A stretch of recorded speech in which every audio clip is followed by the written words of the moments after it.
those places, and I hope you're relieved. But there are a few things that are worthy of discussion. And looking at verse 2, you read the text says, "Therefore ask the Lord of the harvest to send out laborers." And when you look at the original language, it's probably more accurate to say beg. So beg the Lord of the harvest to send out laborers. And then you go a few verses and look at verse 9. "The kingdom of God has come near to you." It's probably more accurate in the original language to say, "The kingdom of God has come close." And in verse 16, "Whoever listens to you listens to me." A better rendering of that would be, "Whoever hears and accepts you hears and accepts me." There's a lot going on here. There's a lot of pressure. There's also a lot of truth-telling that has to be done. And one of the things that is probably the most vexing is looking at verse 9 and looking the verses that say the kingdom of God has come close. It doesn't say the kingdom of God has come. It says the kingdom of God has come close. Well, depending on what you're doing, things that matter, close is not good enough. Think about all the excuses we might use for that. Close is not good enough. When we were a child and we were told, it's okay to take the car out tonight, be home at 11 o'clock, and you got home at 11:30, and your parents said, "I said we'd be home at 11, and you said, "Well, isn't 11:30 close enough?" The answer is no. When it comes to the kingdom of God, or in this day and age, kingdom's kind of an antiquated notion. Let's say the realm of God. When we're talking about the realm of God, close is not good enough. What prevents us from experiencing the pleasure, the power, and the presence of God in our midst? I'm convinced at least two things. One of them is rigidity. Kingdom of God, the realm of God, doesn't always play by the rules that we recognize. And Jesus broke several of them in sending out 70. He counseled them, forget about the letter of the law, forget about the preciseness of etiquette, be flexible enough so that you can extend to others the good news. That's usually not our reaction when we're assigned a task. And I can be the world's worst, become very set in my ways. I like things that are at work. They're very simple. There's not a whole lot of play in them. And I like the routine because it makes my life easier. But the fact of the matter is, our reaction to do things in a new way is rarely one of gladness. We rarely say, when somebody says, "Here's a new way to do something," "Hey, that's a great idea. Let's try that." More commonly, we will say, "That'll never work. We've always done it this way. This will make things worse instead of better." And because of who we are and the way we're wired, our rigidity makes us resent those who see things differently. We see that in life in our nation. We see that in life in our denomination. Rule benders, shortcut takers, independent thinkers, those are the kind of people that make us nervous.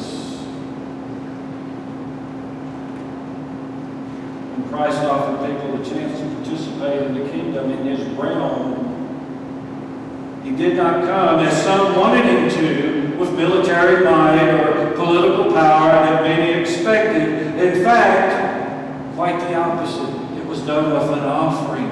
It was done with charity. It was done with grace. It was done with love.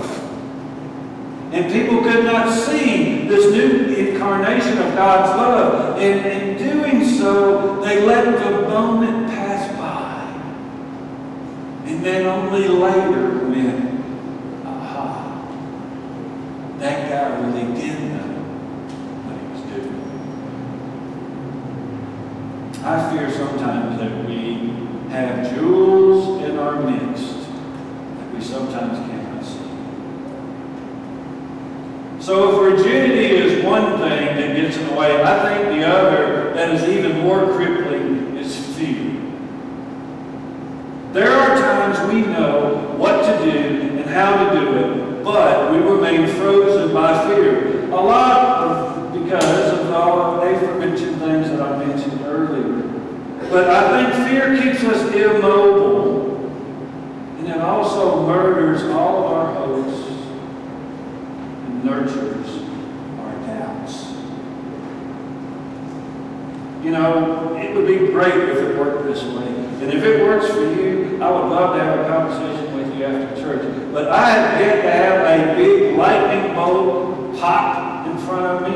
I've not had a bush catch fire in front of me. And I've never heard a voice come from heaven to tell me what I need to do. Now, if you've had that happen, I would really like to have a discussion with you because I envy that experience. It just doesn't happen. And the same way, sometimes greatness passes us by with a tiny whisper. We don't have our ears attuned to hear. How many people have stood by numb and dumb when greatness passed by? How many people have kept on their lives without missing a step, without changing their pace, without turning their heads or even turning around when greatness passed them by? Either a person, a concept, or an opportunity. Let it not be said of us that we stood in the presence of greatness, in the midst of the kingdom, in the midst of the realm of God, and disbelieved or were ungrateful. We have to seize the moment. That all sounds good, preacher. But what about the real world? Well, believe it or not, I live in the real world too. I find it as frustrating as you do. Sometimes more so because I think that I represent an institution that ought to be the best and ought to be the ideal, and sometimes it's the exact opposite of that. I serve a church that is very much in the midst of history, past and present, much like this church here at St. John's is. Jackson First is where the CME denomination began.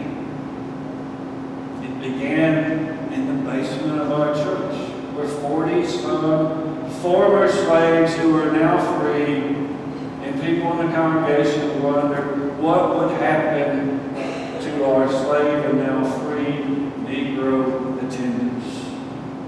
And so the birth of the CME church happened in the basement of the church that I serve. And there's a big plaque in front of it. Big, one of those big Tennessee silver plaques, you know, something big happened here. The bad thing about that is, in view of that plaque, when I come back from downtown or I go to the diner, written literally in stone, it says, First M.E. South. And any of you know your Methodist history. We split the church in the Civil War. And so I have to see every day that M.E. Church South. And it's not like it's an easy fix. It's literally carved in the stone up on the church. It's just not like we can just put something over it or fill it in. And it used to just make me mad as hell. Now every year, Mother Liberty CME Church, just down the road from us, the mother church of the CME denomination, has a big celebration service once a year. They invite me as the pastor to come, say a word or offer a prayer. And I was talking to some folks before the service, and they say, I was being interviewed, how do you feel about serving the church where this great denomination started? And I shared my ambivalence about it. Why did this happen to begin with? And a very old, wise and seasoned bishop walked up and said, young man, your church helped us get to where we're at today. And not thinking really swiftly, I responded, but aren't you tired of saying, how long, O Lord? And I looked at him and said, how long? He said, son, as long as it takes.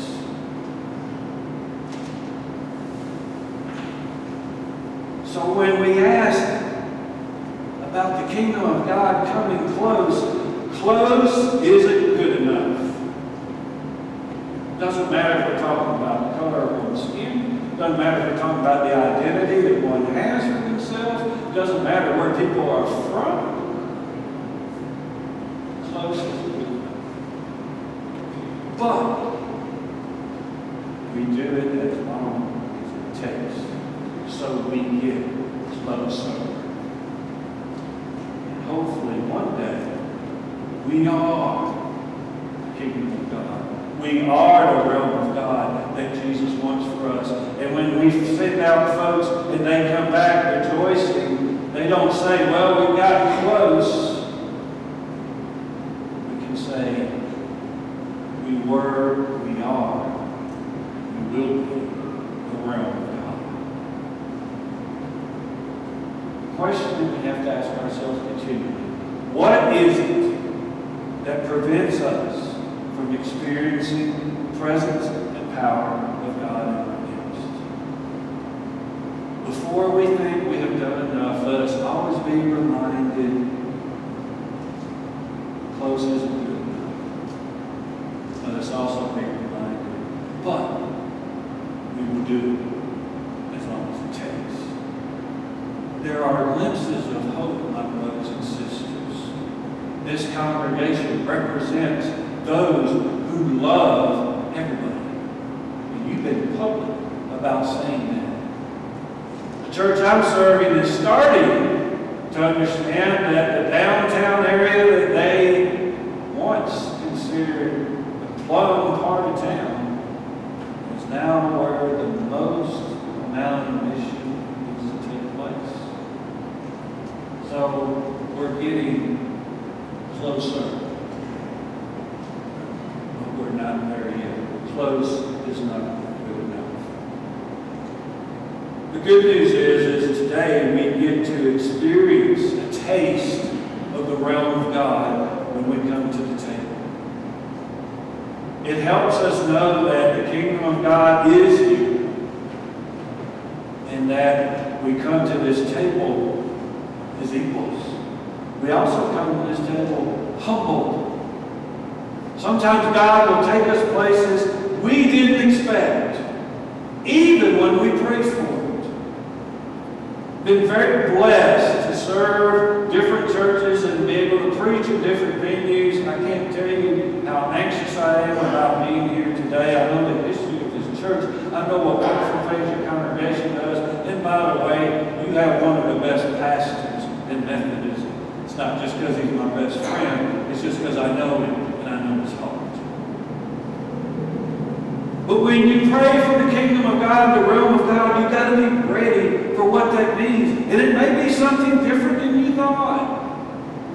It may be that you go in a direction you didn't care to go in, but you find out later that's part of the kingdom of God. Be very careful with prayer, but don't be afraid of it. Be bold with prayer, but be willing to roll with it.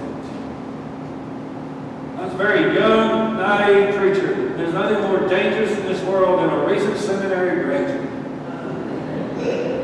And I was just out of school, about to go to the first church to serve out of seminary. I was in Paducah, Kentucky at Broadway United Methodist Church. I was sitting in the balcony during the ordination service, and I prayed the most self-centered prayer. Because I looked around that magnificent sanctuary and I heard that magnificent pipe organ, and I prayed, God,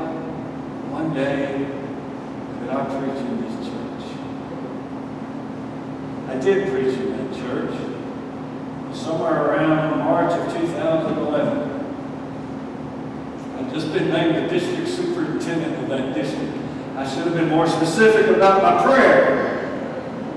That is not where I thought God was taking me. Likewise, I suspect when this church decided what its mission would be, its current mission, you did not know this would take you to places you would. You didn't know you would be ministering to the least, the last, and the lost on Friday nights. You didn't know that the one who would be leading you through that would lead us. You didn't know what God had intended in store for you and what plans God had. That is the risk of praying for the kingdom. It's also the joy of praying for the kingdom. The realm of God is here. Not quite there. Close isn't good enough. But we go till we get there. And we do what it takes. As we come to the table this morning, let us taste the kingdom of God and know that the Lord is good. In the name of the Father, Son, and Holy Spirit, let us pray. Almighty God, sometimes we want to ask how long. Other days we want to say, slow down. Still other days we say, Lord, where are you? May we be assured of all those things as we come to the table, partake of your body and blood. May they become for us living Christ, so that we might be for the world Christ. Willing to shake our dust off, Lord, not needed. Willing to go up to the hill in the places where we are. We pray in Jesus'